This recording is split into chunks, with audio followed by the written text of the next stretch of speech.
कि आप लोगों का दर्शन करने का मुझे अवसर प्राप्त हुआ है। मैं यह मानता हूं अपने सेना के जवानों के संबंध में कि वह केवल एक सेना के बहादुर जवान ही नहीं है, बल्कि वह सचमुच भारत की आन बान और शान है।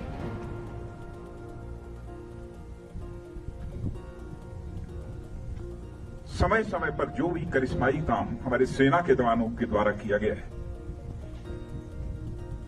उस पर समस्त देशवासियों को नाज है। आज यदि आपसे मिलकर मुझे बेहद खुशी हो रही है, तो मन में एक पीड़ा भी है, गम भी है।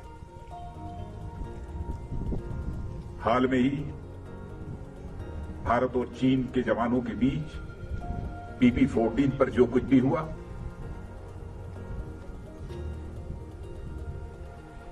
उसमें हमारे कुछ जवानों ने अपना बलिदान देते हुए अपनी सीमा की सुरक्षा की है। उनके खोने का गम है, आपसे मिलने की खुशी है। मैं उनकी स्मृति को स्मरण करना चाहता हूं, उनकी स्मृति को नमन करता हूं, उन्हें मैं हृदय से श्रद्धांजलि अर्पित करता हूं। और मैं ये कहना चाहता हूं कि हिंदुस्तान उनकी शहादत को कभी भूलेगा नहीं। हमारे प्रधानमंत्री जी ने भी आकर दो टूक शब्दों ने कहा है कि उनकी वह शहादत, उनका वह बलिदान किसी भी सूरत में व्यर्थ नहीं जाएगा।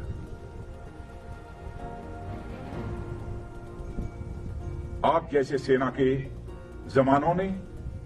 जवानों को जिन मां बाप ने पैदा किया है, सचमुच मैं शीश झुकाकर उन मां बाप का भी अपनी तरफ से हार्दिक अभिनंदन करता हूं। हाल में जो कुछ भी हुआ है, भारत और चीन के सेना के जवानों के बीच, मैं कह सकता हूं कि आप लोगों ने केवल भारत की सीमा की सुरक्षा नहीं की है, बल्कि भारत के 130 करोड़ भारतवासियों के सम्मान की आपने सुरक्षा की। इसके लिए भी मैं अपनी तरफ से आप सबका हार्दिक अभिनंदन करना चाहता हूं और देश के अपने सारे ऐसे सेना के जवानों का अभिनंदन करना चाहता हूं। कैसी स्वाभिमान की भावना आप सबके अंदर है। क्या आप सब कुछ बर्दाश्त कर सकते हैं, लेकिन अपने स्वाभिमान पर किसी भी सूरत में चोट नहीं बर्दाश्त कर सकते। आप सभी जानते हैं कि मनुष्य के हृदय की सबसे बलवती भावना यदि कोई होती है तो स्वाभिमान की भावना होती है। स्वाभिमान ये व्यक्तिगत भी होता है, समाज का भी होता है, क्षेत्र का भी होता है, परिवार का भी होता है, लेकिन सबसे ऊपर एक स्वाभिमान होता है, राष्ट्रीय स्वाभिमान।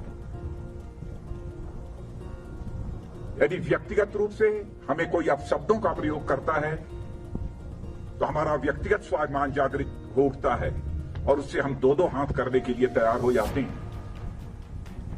वैसे ही हमारे राष्ट्र की सीमाओं पर यदि कोई आंख उठाकर देखने की जरूरत करता है, उस समय हमारा जो स्वाभिमान जागृत होता है उसे हम राष्ट्रीय स्वाभिमान कहते हैं। इसी राष्ट्रीय स्वाभिमान की भावना के कारण ही आप अपनी जिंदगी की चिंता नहीं करते, अपना सर्वस्व न्यौछावर कर देने के लिए तैयार हो जाते। भारत को आजादी भी मिली है तो इसी राष्ट्रीय स्वाभिमान के भावना के कारण ही मिली है। चाहे वह चंद्रशेखर आजाद रहे हों, सरदार भगत सिंह रहे हों, खुदीराम बोस, अशफाकुल्ला खान जैसे लोग रहे।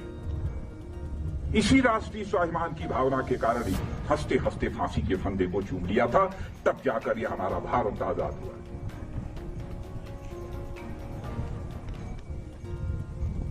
जितना भी आपके बारे में कहा जाए वह कम है।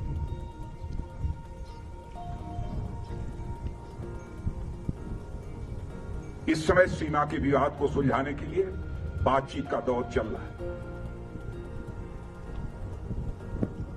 जो कुछ अब तक की प्रगति हुई है बातचीत की,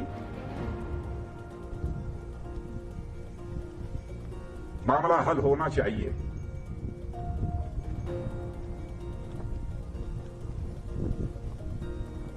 लेकिन कहां तक हल होगा अभी इस संबंध में मैं पूरे कोई गारंटी नहीं दे सकता हूं।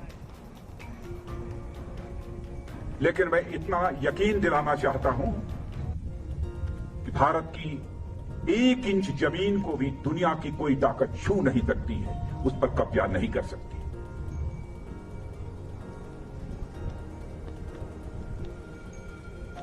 लेकिन बातचीत के द्वारा यदि समाधान निकलता है तो इससे अच्छी बात और कोई दूसरी नहीं हो सकती है। वह सिलसिला चल रहा है, मिलिट्री लेवल पर भी बातचीत चल रही है, डिप्लोमेटिक बातचीत भी चल रही है। भारत का जहां तक सवाल है, भारत दुनिया का इकलौता देश है जिसने सारे विश्व को शांति का संदेश दिया है।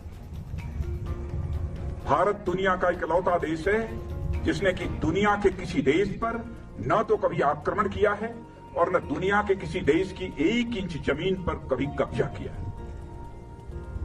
भारत दुनिया का यह इकलौता देश है जिसने भारत की सीमा में रहने वाले लोगों को ही अपने परिवार का सदस्य नहीं माना है, बल्कि पूरे विश्व की धरा पर रहने वाले लोगों को अपने परिवार का सदस्य मानते हुए वसुधैव कुटुंबकम का संदेश सारे विश्व को किसी एक देश ने दिया है तो हमारे और आपके देश भारत ने दिया है। हम अशांति नहीं चाहते, हम शांति चाहते।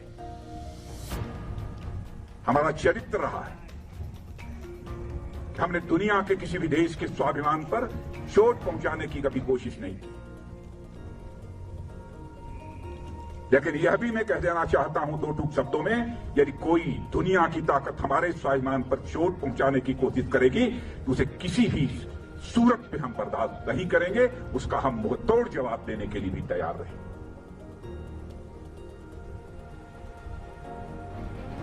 आप सबके ऊपर नाज है और आप सबके बीच आकर सचमुच मैं स्वयं को बहुत ही गौरवान्वित महसूस कर रहा हूं। इसीलिए यह सब सारी बातें मैं बोल रहा हूं। आपके ऊपर भरोसा है।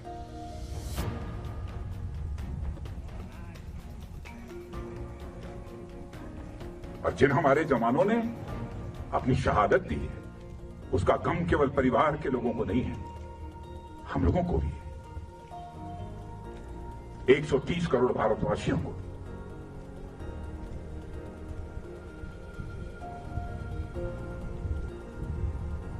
मैं आप सबको बहुत हमारी इच्छा थी कि आप सभी से हमारी भेंट हो। और मित्रों, भरोसा रखना, अब हमारा भारत यह कमजोर भारत नहीं है। भारत का एक सशक्त नेतृत्व है।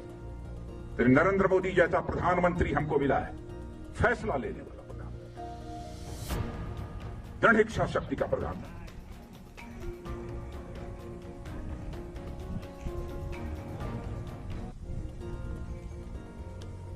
हमारे स्वाभिमान पर कोई चोट नहीं पहुंचा सकता। राष्ट्रीय स्वाभिमान ये हमारी पूंजी है।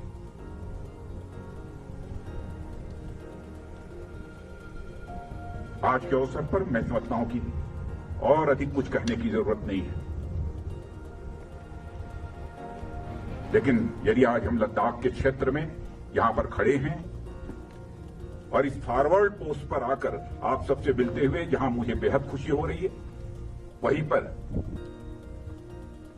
इसी लद्दाख के कारगिल द्रास सेक्टर में भारत की सीमा की रक्षा करते हुए, 1-1 इंच जमीन की रक्षा करते हुए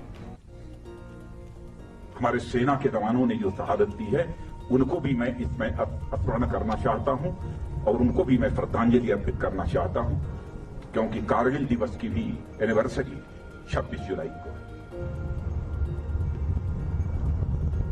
और यहां आया हूं तो मैंने सोचा कि दिल्ली से तो उनको स्मरण करेंगे ही, लेकिन इस लद्दाख की धरती पर आकर उनको स्मरण करना चाहता हूं। और उनकी शहादत सदैव हम सब के लिए एक सोर्स ऑफ इंस्पिरेशन, एक प्रेरणा के स्रोत के रूप में काम करती रही। इन्हीं शब्दों के साथ पुनः आप सबको हार्दिक